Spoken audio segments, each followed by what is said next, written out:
Please welcome Mr. Madan Bahal, co-founder and managing director at Adfactors PR. Round of applause.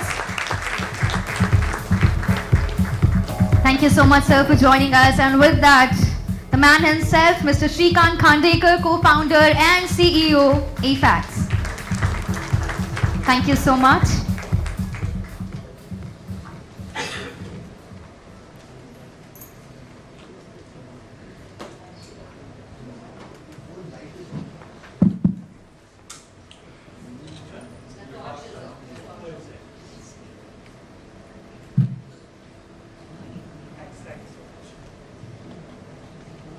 Yeah, hi everyone. Madan, thank you for being here. If I asked you a question, like how many people find history exciting? Okay, I would be amazed if even 5 hands went up. Okay, you know, everybody knows history is boring. You know, history is like, as you know, the way it was taught in school. You mug up dates. You have to. Who was that emperor? Who was his son? You know, who took over after so and so? What was the place? When was this battle fought? It's all, to my mind now, at this stage of my life, I find that stuff was really pointless, you know. But actually, when you look at your own history, if you look at each of you, look at yourselves, okay? Where were you born? What did your parents do? What influence did your siblings have on you? Who were your friends? How good were your teachers? Was your teacher in English good? Was the one in maths good? The teacher probably determined, the early teachers determined the subject that you chose, and that would explain what you ended up doing, why you're here. So actually, if you trace back, everybody's history is actually very fascinating, right? It is the same with businesses and with professions, okay? So because people have a sense of why should we bother with history, the thing is, it tells you what got you here, and through that, maybe you will learn where you're going, okay? And I think, so I read history very avidly in all kinds of spaces. So this is the point I wanted to make. And if you were to look at PR and corporate communications, I honestly cannot think of someone perhaps better than Madan who could take us through where it has come and where it is going, okay? This is, I'm just setting the context for the evolution part of it. I don't know if many of you are aware, but I'm going to start now, that when you started out actually setting up an ad agency first, right? And you later switched to public relations and decided that maybe the prospect and PR were better. Could you just take us through, advertising was a bigger business then than it is now, and yet you chose to go the PR way. Could you just explain to us the times, the India of that time, and the context in which you made that decision? Thank you. It is hold closer. So we started advertising in 1981 in a small place called Kapur Baudi outside Thane municipal limits. It was the only village-based advertising agency at that country. That time. And of course, over time we moved. And it was good going, except that you realize at that time the advertising landscape was HTA, Lindas, Ogilvy, and Rediffusion, very big stalwarts. You can make a living and earn your bread, but if you have to scale up or do something more meaningful, then it was like you can't win against a much larger force or army in Kurukshetra or Panipat, which is an open battlefield. But you can defend a narrow pass or a Khind, as they call it, Pawan Khind, for example, a Khyber Pass, where you can put a small force and you can defend a much larger. Can you hear him at the back, please? Yes, we can. Wait. Those who can't lip reading. So you have to make some choices at that point. So one was a very strategic reason that can we live long and become something meaningful in advertising? The answer was against an Alik Padamsi or Mike Khanna, no. Can we deal with the PR, which was a And we understood the nature of that business. It was far more local, far more local. And even if somebody had a very large, deep pocket, of course, we could fight it out. So the chances of success and creating a leading position, market leading position, was much better with public relations than with advertising. So it was a strategic choice. You have to give up something to do something. The second was philosophical. I mean, it is a controversial statement, but I mean, the first time I never got offered a job in an advertising agency. I was interviewed by 10 and rejected by all 10. Why do you think you were rejected? Difficult to say that, but maybe they didn't like my face. Whatever. Even now it's not, the kind of pictures people put up for me. So, I was interviewed by just about every agency. After 2 interviews or 3 interviews, I got rejected. So, in a small advertising agency called Jason's, I did internship for 6 months. And the first day the brief was, I was made to sit in a corner like people are normally kind to trainees and interns who come. And the brief came from a large chemical company that said, we want a national multimedia campaign. Multimedia was then only television and print. We're talking about 81. We want a national multimedia campaign for promoting monoethyl alcohol. And we asked how many customers they have. They have only 100 customers. And that too in a license Raj. I said, why do you need a national multimedia campaign for a full year for selling a B2B product which only few people can buy, only when they want to buy? नहीं ऐसे ही चाहिए. Or another time somebody says, मुझे काली को गोरी दिखाना है, गोरी को काली दिखाना है. I thought it was very frivolous as a business itself. It was mostly conning people to buy things they don't want to buy. It's a personal, philosophical thing. You can argue with it. You can debate it, but I said, नहीं अपना काम नहीं है. So we moved away from there. We still continue as an advertising agency, but into a very narrow niche called financial communications, which is more reason-based. So, did you ever, so we know, I mean, as they say, the rest is history. You moved to PR and it really took off. And assume that you had no reason to regret that choice. But if you were to look, so you started in 1997, so you would be, Adfactors PR would be 30 years old, right? Next year. If you look at the last many years, the first, say, 20 years, okay, I'll come to the present currently. But if you look at the first 20 years, because I know what your top line, etc., you must have grown really fast. What were the forces that basically propelled PR and Corpcom together? So, could you give a context of corporate India, how that grew, and PR and Corpcom grew with that, correct? So, could you give a context? A lot of people here are very young and they won't know. I think there are multiple reasons, and at different stages, different factors were. When it started way back in, and we were probably the last entrant in public relations among the leading peers. Weber started as corporate voice before us. Edelman started as Roger Pereira before us. Everybody started before us. And we had seen कि अगर ये लोग कर सकता है तो अपन भी कर सकता है. Correct?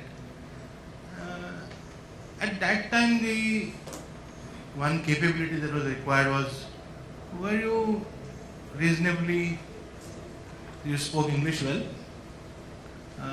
you could network with some people, media, particularly the English media or Lutyens media or whatever media you call it, and the business media, and that was good enough. At some other point it evolved as the social media came into, can you now integrate with...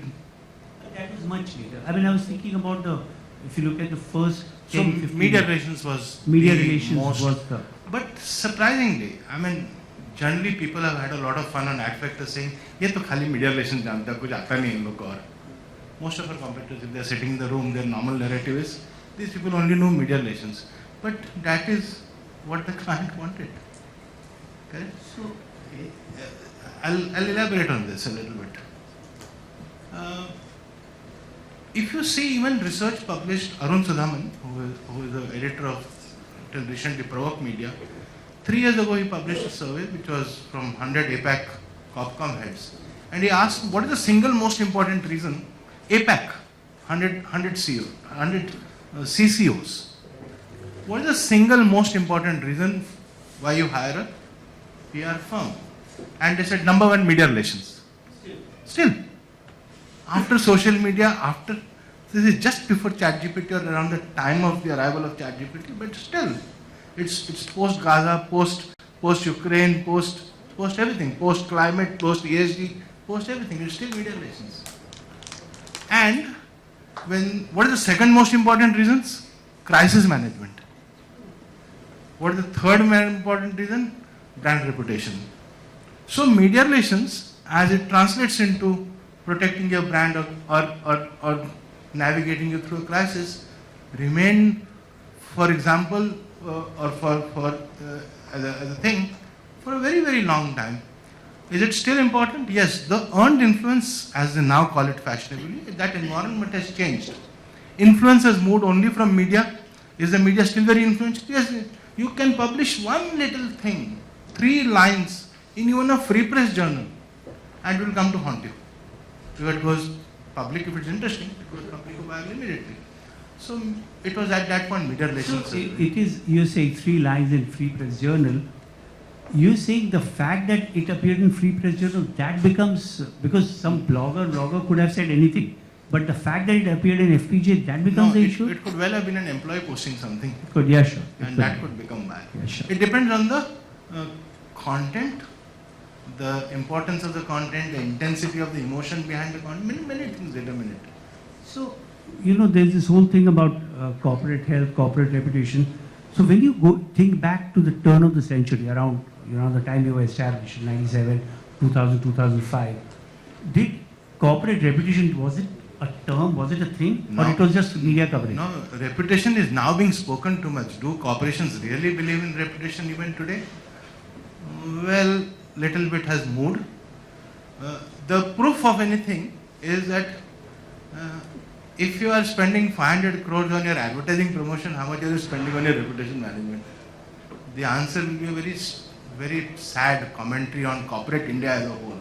Most of these companies are actually, I'll jump back to social media, but to continue this part of the conversation. Most of these companies, many of the groups you work for, they are listed.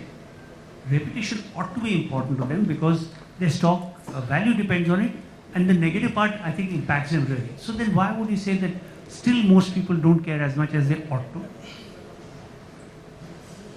I think till very recently, maybe a few years ago, the arrogance of corporation was so high. Even today it continues to be high. Kya hoga? That they don't feel vulnerable to a reputational challenge. Only now they have started saying that if a governance issue is reported, even by a smallest, like somebody can say, well, your results were available even before they were published. Yeah, that's different. That can impact the stock 10%. Something else happens. So it has a direct bearing today, and that has become a great barometer. So now reputation has started becoming important because it started hurting some people. Till it hurts, everybody's cool. If you were to talk to media editors, etc., PR firms and Corpcom people often get in touch saying, you've written this thing and this is not fair, and why don't you change that? And my boss got upset about it. So this is, my experience is different from what you say, that people generally don't care too much about it. Or is that just a skirmish which has to be carried out?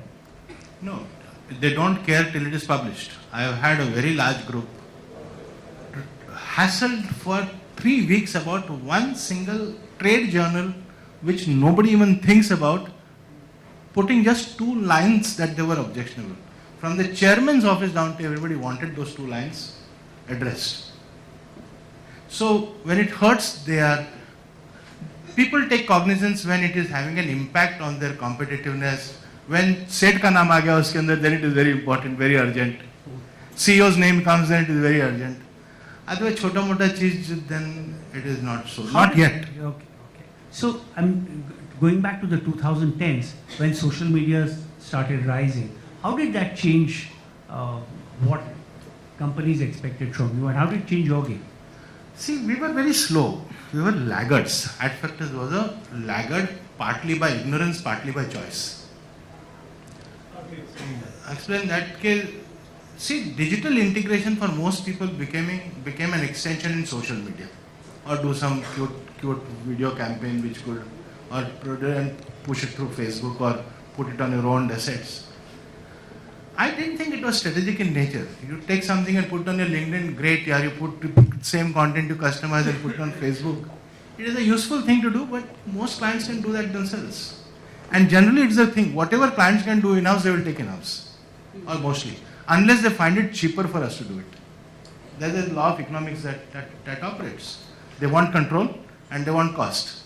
So we will always be focusing on things, or we always focus on things, what can we do better, or what can't our competitors do as well, or what can't clients do entirely in-house.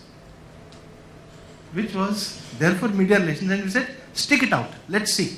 When we have to create capacity for digital, we'll create capacity for digital. But digital itself is a very weird thing. It's like the elephant and five blind men.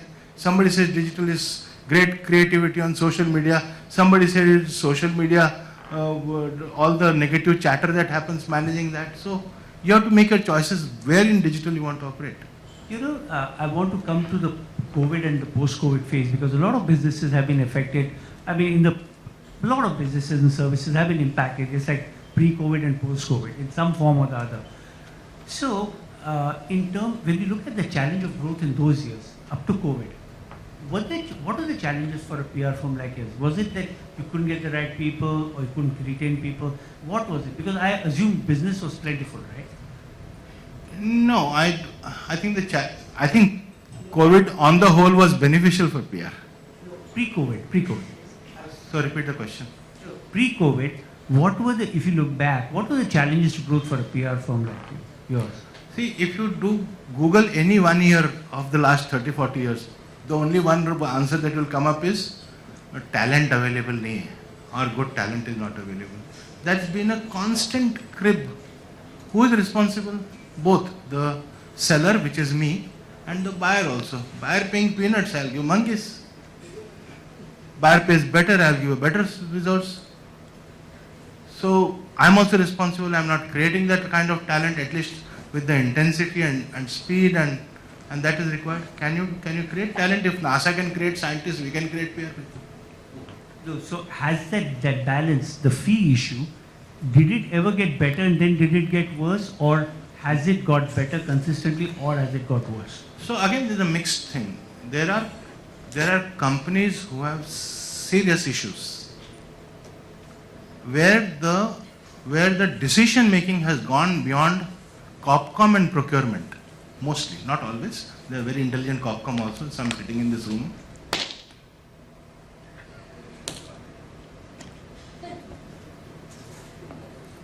Can you hear me? Yeah. Sorry.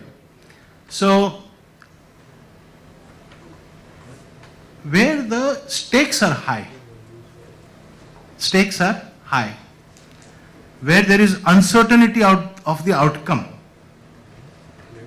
where there is complexity, where there is urgency. If you put these 4 or 5 elements together and then say, well, this has to be addressed, or this has to be managed, then the decision making board gets involved at some time, the founders are involved, the CEOs involved, then the procurement doesn't show up. Otherwise, the RFP and the procurement is the biggest enemy of the public relations industry. Yeah, sure. Okay, so coming to COVID, right? How have things changed for PR post-COVID? What has changed? And now AI has come as well. What are the things in the last 5 years, because I think we have only so much time, so we'll look at where this is going. I think on the whole, one point I was making earlier, COVID was good for the PR industry. I think it fast forwarded an otherwise laggard industry in digital. Not digital as in social media content, but digital in overall sense, to get to terms with digital. And that work from home, all these things that happened, processes changed. templates changed. On the whole, the industry became suddenly, overnight, digitally. It went a few notches up, if not savvy. Correct? It went a few, and I think it happened to every kid in every organization, every Corpcom. To that extent, digital played a very big role. But it also expanded the industry very quickly, because that was a time when the startup boom really happened. And every startup had demand for 2 people or a small agency. And I think on the whole, digital helped. You must have lost a lot of people also in the process. We didn't actually, because there was a time of great uncertainty and anxiety, nobody was leaving jobs. Correct? Everybody. And we said, not one person will lose a job, you stick around here. And neither you will lose your income. And with that confidence that we gave, and as a narrative, as Adfactors, as a market leader, we also had a narrative that the industry should not worry too much. In fact, this is an opportunity. So sometimes opportunity comes in a sad time, but it was an opportunity. Is there an opportunity today? I think it's a massive opportunity today. Coming to what AI has done, because one interesting thing, Madan, I was thinking that I think, and especially I think people like me who've been around for a very long time, you realize that many of the things that were skills, like writing, like photography, illustration, they have turned into tools, right? And that's how many people are insecure about where this goes. What has AI done to the PR business and the corporate? And what is it going to do? Look ahead. I think it is done to every content creator. Is the law firm impacted? Yes, the law firm is also impacted. Is the iBanker impacted? Anybody who was writing a DRHP for 6 months as a whole team, now 90% can be written in 5 minutes. So any architecture, even architecture is impacted. So is advertising. Advertising, you know what happened to Omnicom and there's something called WPP from $20 billion to $3 billion market cap. So all of them are facing the wrath. So is PR. So if you are on the content heavy side of public relations, you are more impacted. Because AI has become a commodity again, like Google was a commodity or desktop was a commodity. Now, the intelligent user of AI will get much better value out of it than now who becomes an intelligent user? I think you have to go back to natural intelligence before the artificial intelligence. The natural intelligent person will do better. I think a lot of people would think that AI bridges the gap. Means even it could take a person below a certain level of IQ and come up with something like with a reasonably written letter, reasonably makes them look good, let's say. No? You don't think so? See, theoretically yes, but the inertia of people to use it intelligently is my biggest moat. Yeah. Correct? Well, but even Google was there. So I have people who come with me for a client meeting, my own agency. Who can I blame outside? And we are going to meet a client. Have you seen the LinkedIn profile of the person? No. Did you do a Google search on the company? No. Did you know what is the revenue? No. Why the fuck are you going there? It's really sad. The way people didn't use Google or whatever earlier tools were available are the same reasons why they're not using. Correct? Now nobody is training them. मेरे को कोई train नहीं किया. अरे why should somebody come in? तेरा survival का problem मर जाएगा तो. Correct?